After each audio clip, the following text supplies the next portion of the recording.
My name's Jeff Mosier, and this is Geoff Hohwald, except his name's spelled wrong. His name's spelled Geoff.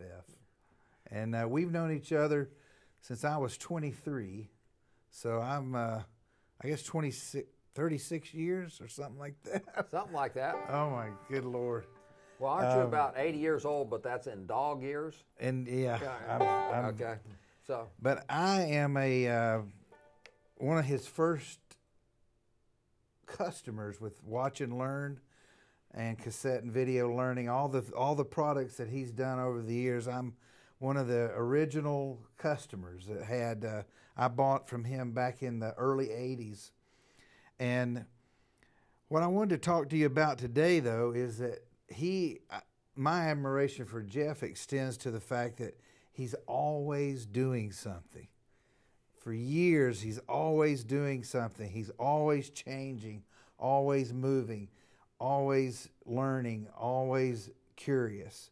And now your big project that you got going on is this banjo warehouse, which I think is a great idea. And I want to tell people, first of all, why it's important to have a banjo guru. I've called you my banjo guru for a long, long time because when you first start out on the banjo, you don't really know what a quality banjo is until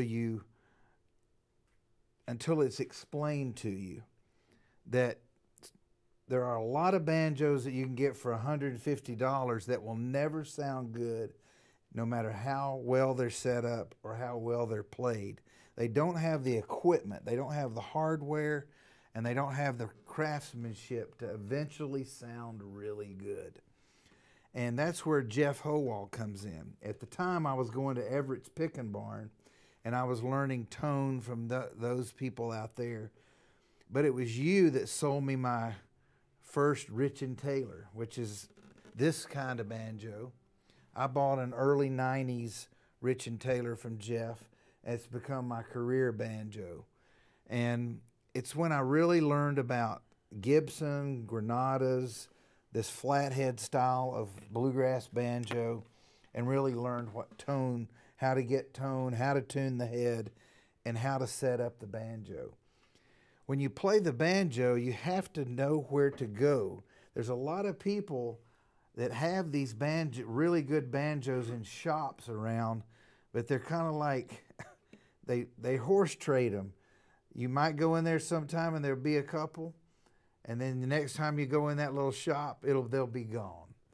And so it's really hard to test drive, get them in your hands, think about, am I going to really spend this much money on a banjo?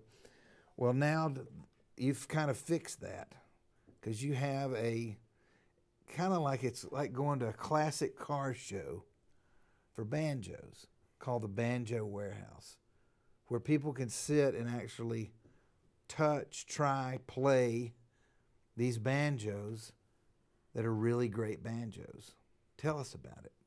Well, what has been happening, or had been happening, is you're saying people are very frustrated and they'll buy a banjo over the internet and they're happy. Everything's wonderful. But then they compare it with someone else's and realize that they really like something else better.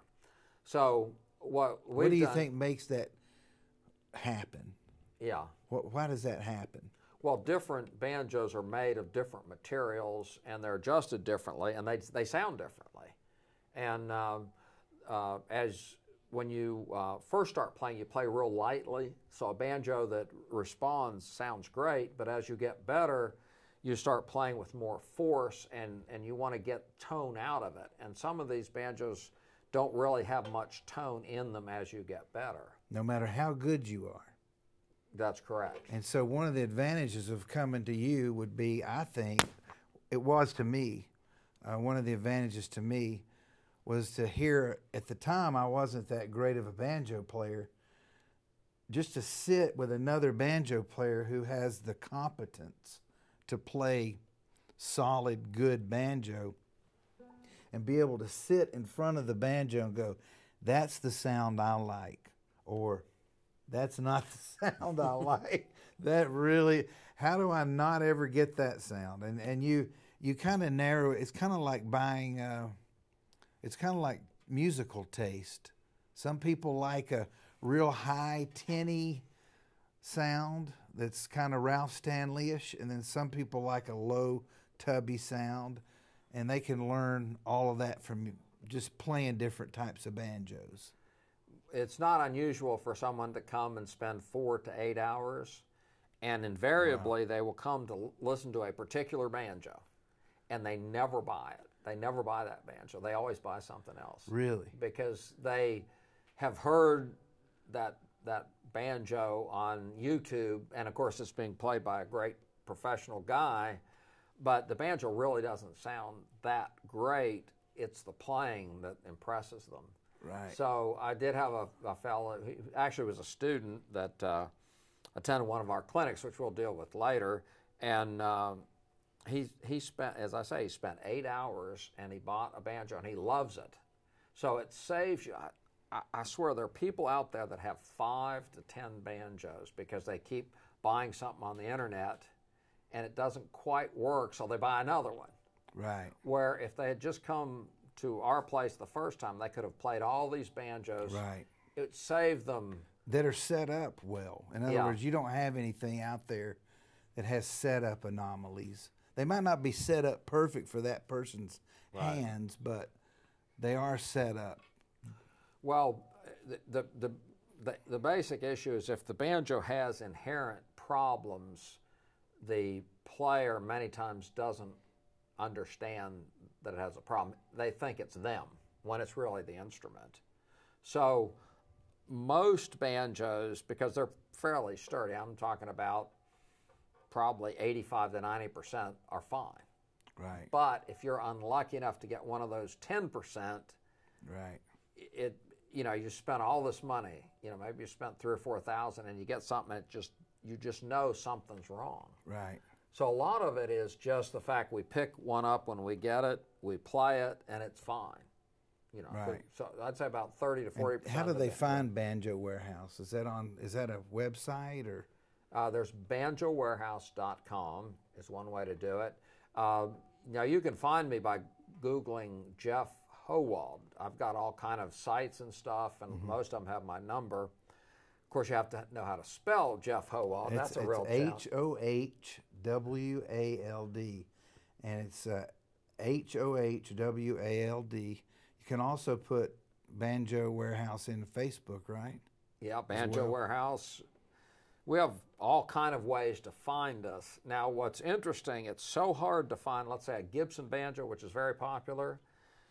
If you Google Gibson banjo, probably half of all the ads are from us. So that's another way to find us. Right. Well, thanks for your time. I enjoyed it. Let's pick one. All right. You want to do Fireball Mail? You kick it off. That's fine. Okay.